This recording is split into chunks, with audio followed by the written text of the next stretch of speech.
Olá pessoal, eu sou Tadeu Renato, sou professor de dramaturgia no setor de artes cênicas do Conservatório de Tatuí e quero falar hoje sobre uma pesquisa que une oralidade, escuta e dramaturgia. E para isso eu vou também compartilhar uma experiência minha como dramaturgo em sala de ensaio e mostrar um pouco como funciona essa pesquisa. A pesquisa sobre oralidade e escuta tem me interessado há muito tempo, porque eu também tenho interesse não só em ouvir histórias e saber como as pessoas contam suas próprias histórias, mas também entender essas histórias, que a princípio são individuais, como experiências que dizem respeito a uma coletividade. Então é sempre possível, a partir de alguma história individual, e de recolher outras histórias também, você fazendo por comparações, a gente notar, por exemplo, uma história de um tempo, de um período, de um território. E isso é um material muito rico para a dramaturgia, para o teatro. Pensando que o teatro é uma arte performativa que se dá no aqui e agora, é uma espécie de momento presente da palavra e do corpo, entrar em contato com essa oralidade é trazer novamente para o presente, para o compartilhamento público dessa palavra, essas memórias que muitas vezes podem ficar soterradas. Temos no Brasil uma tradição muito antiga da oralidade que vem principalmente das culturas de matrizes africanas e indígenas. A oralidade de narrativas mitológicas, ancestrais, está sempre presente nessas culturas, como podemos verificar, por exemplo, em músicas tradicionais sertanejas, em músicas cantadas em terreiros de Umbanda e Candomblé, por exemplo, e mitologias indígenas e por aí vai. Essa experiência de entrar em contato com narrativas de outras pessoas, de ouvir o que as pessoas têm a dizer, também tem me interessado a pensar como funciona a nossa memória. A nossa memória não é uma coisa única, estanque. Ela vai se modificando conforme a gente vai contando cada história.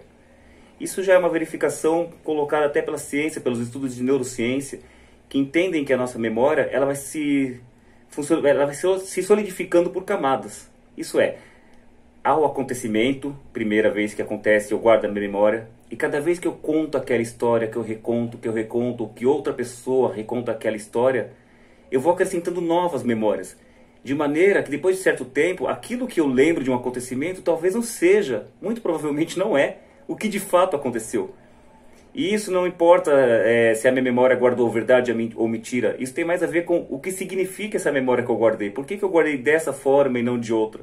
E isso diz muito respeito ao tempo que eu vivo, ao território que eu vivo, às demais experiências que eu tenho. E aí é interessante verificar como as memórias individuais se encontram no coletivo. Como é que cada pessoa lembra de certos acontecimentos, por exemplo, ou de certas experiências em comum. E nós temos diversas experiências em comuns como seres humanos, certo? Ou como brasileiros, enfim, coisas que vamos nos organizando coletivamente. Vou contar aqui uma experiência que eu tive como dramaturgo que ocorreu em 2015. Em 2015 eu trabalhava com um grupo aqui de São Paulo, capital, chamado Coletivo Kizumba. O Kizumba tinha e tem uma pesquisa sobre culturas africanas e afro-brasileiras para a composição da cena. Então, por exemplo, o uso do corpo do ator e da atriz em cena parte da capoeira Angola. A dramaturgia sempre parte de acontecimentos históricos, mas relacionando-se com mitologias e narrativas de culturas afro e afro-brasileiras, e sempre vai se construindo por este lugar. Em 2015, o grupo quis falar sobre violência contra a mulher. Não a violência física, que é imediatamente a mais explícita, mas a violência simbólica, aquela que muitas vezes nem sequer notamos que ela está acontecendo, mas ainda assim é uma forma de violência. Para isso nós escolhemos a imagem que ficou conhecida como a imagem da escrava Anastácia, que é uma mulher negra escravizada usando uma máscara de Flandres. Essa máscara ela foi entendida por nós simbolicamente como uma mulher calada, que não poderia falar sobre o que estava acontecendo. Começamos a ler alguns livros sobre o tema da mulher no Brasil, a simbologia do que significava calar a mulher no Brasil, tanto no presente, mas historicamente. Entramos em contato com materiais acadêmicos, com livros, com filmes, até uma novela que teve, uma minissérie que teve nos anos 90 sobre essa temática da Anastácia. E por fim começamos a elaborar qual seria a história que nós gostaríamos de contar e chegamos à ideia que seriam 4 narrativas que aconteceriam ao mesmo tempo. narrativas que se cruzariam no tempo e no espaço, acontecendo ao longo do século XX até o início do século XXI, mostrando como a mulher sempre foi sendo calada nestes tempos e como ela também foi lutando para que ela não fosse calada. O interessante de fazer essa experiência, não só essa do Ojorum, que é esse espetáculo que eu estou contando, mas outras que eu tenho tido a oportunidade de trabalhar com a escuta, com a oralidade, é entrar em contato com temas que talvez eu, como dramaturgo, com a minha experiência de um homem branco morando numa cidade como São Paulo, talvez eu não tivesse essas experiências, eu teria que inventar ou pesquisar, mas ainda assim não saberia como seria de fato ser outra pessoa, ter essa alteridade. E, portanto, quando eu entro em contato com grupos que pesquisam isso, me interessa muito saber essas outras perspectivas que não as minhas. Voltando, então, ao Jorum, nós fizemos as primeiras pesquisas, a partir de livros e imagens. Chegamos a uma ideia de que teria uma história com 4 personagens. E aí, nós fomos contemplados com um edital aqui de São Paulo, que é o Fomento de Teatro à Cidade de São Paulo, que é um edital público que possibilita que grupos de teatro realizem uma pesquisa ao longo de certo tempo e que possam ser subsidiados para que essa pesquisa aconteça. Nós fomos contemplados com o Fomento em 2014 e nós fomos pesquisar no bairro do Jabaquara, na zona sul de São Paulo, até porque esse bairro nós tínhamos relação com ele por outros trabalhos e também porque no bairro do Jabaquara ficava localizado um antigo caminho que levava a um quilombo na cidade de Santos, então havia todo um histórico que nos interessava. No Jabaquara nós realizamos uma série de oficinas para crianças, adolescentes, fazendo teatro e tudo mais. Fizemos uma oficina de musicalidade, porque também havia essa pesquisa da oralidade que vinha através da música popular, principalmente do samba. O samba pensado como uma crônica do cotidiano. E por fim, fizemos também uma oficina com mulheres da terceira idade de uma ONG. Eu era o responsável por essa oficina. A princípio, tratava-se de uma oficina de escrita e memória. Nós estimularíamos as memórias dessas senhoras a partir de alguns itens e recolheríamos através da escrita que elas colocassem. Quando chegamos ao local, me deparei com a maioria daquelas mulheres sendo semi-analfabetas, o que dificultaria a escrita. Então se tornou uma oficina de escuta. E muitas dessas histórias começaram a vir à tona. No princípio, elas ficaram um pouco reticentes de querer contar. Havia um pouco de vergonha de contar as histórias, até porque elas achavam que talvez não tivesse importância a própria história de vida.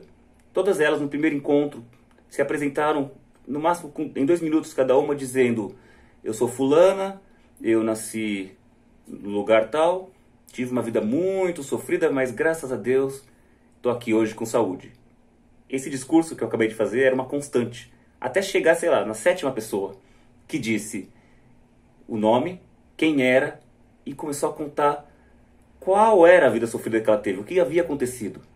Então a primeira quis recontar, porque ela entendeu que era possível, que aquele era um espaço de escuta e atenção para de fato ouvir aquelas narrativas biográficas. Então elas começaram a contar coisas da vida, nós fomos apontando algumas coisas que gostaríamos de ouvir, principalmente acerca da adolescência delas, das primeiras descobertas como adolescente. E aí fomos também estimulando a memória. Então, por exemplo, um dos exemplos que fizemos foi o uso de cheiros. Em alguns potes selados, sem nenhuma descrição do que havia, colocamos uma série de elementos como café, canela, terra molhada e alguns tipos de folhas amassadas, como boldo, capim-cidreira. E oferecemos a essas senhoras. Elas tinham que cheirar esses potes, escolher um dos cheiros que despertasse algum tipo de memória e narrar. A partir do momento em que ela narrasse, não havia uma série de entrevistas, eu não ficava perguntando para elas coisas, eu deixava que elas falassem. Porque isso também é interessante, que é o que é que vem à tona, o que é que ela gostaria de contar. Então, ainda que eu quisesse que em algum momento aquilo fosse conduzido para que se falasse da violência simbólica contra a mulher, a princípio a ideia é deixar que a pessoa fale mesmo, que ela converse, que ela conte. E a gente foi fazendo registro através de gravação, através de anotação, algumas filmagens, e fomos recolhendo uma diversidade de histórias.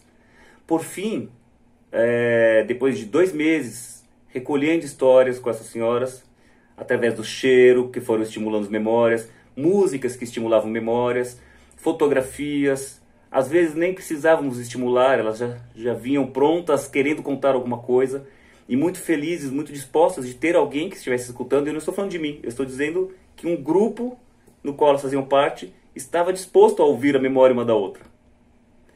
Histórias que talvez elas não achassem importante, elas começaram a entender a importância e dar um certo sentido para a narrativa que elas tinham da própria vida.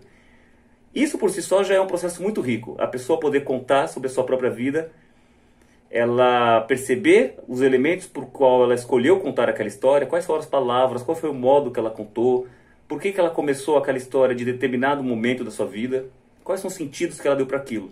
Isso por si já seria muito rico. E teria sido muito importante que a gente documentasse aquilo como um processo de história oral. Naquela época nós não tínhamos esse pensamento de registro nesse sentido documental. Teria sido importante, não pensamos naquela época isso, mas é importante de fato porque é um documento histórico. Registrar a maneira como elas falavam, os áudios específicos do que elas falavam. No nosso caso, nós pegamos este material, levamos para a cena. A partir desse material, mais o material teórico que havíamos lido e mais o que estávamos criando em cena, levantamos a peça O Juorum, que estreou em 2015, em São Paulo. A peça então tratava a história de 4 mulheres ao longo do século XX, e essas mulheres foram construídas a partir de características expostas por essas senhoras, expostas pelos adolescentes e pelas pesquisas, pelas próprias atrizes do processo, do grupo, pela diretora, e fomos trocando e colocando elementos em comum que apareciam em muitas histórias, né? Sempre tem uma questão com um pai, quando o pai está presente é um pai muito rígido, existe sempre essa descoberta do amor, da sexualidade que estava presente nas senhoras, estava presente nos adolescentes, em tempos diferentes, mas em modos muito parecidos. Então, isso foi possível se construir o texto, o Juorum, com base nessa oralidade. Essa pesquisa da oralidade, depois deste espetáculo, tornou-se uma constante em alguns trabalhos que eu fui fazendo como dramaturgo. E até hoje tem sido, mesmo nos meus processos pedagógicos, esse interesse de ouvir o que o participante tem para falar, para significar a sua própria história, para posteriormente aquilo ser poetizado. Isso quer dizer, eu não usava exatamente a forma como a pessoa falou para colocar na cena, como muitos grupos fazem, muitos artistas fazem dessa forma. Pegar a forma como a pessoa narrou, os trejeitos, as palavras, e aquilo vai para a cena dessa forma.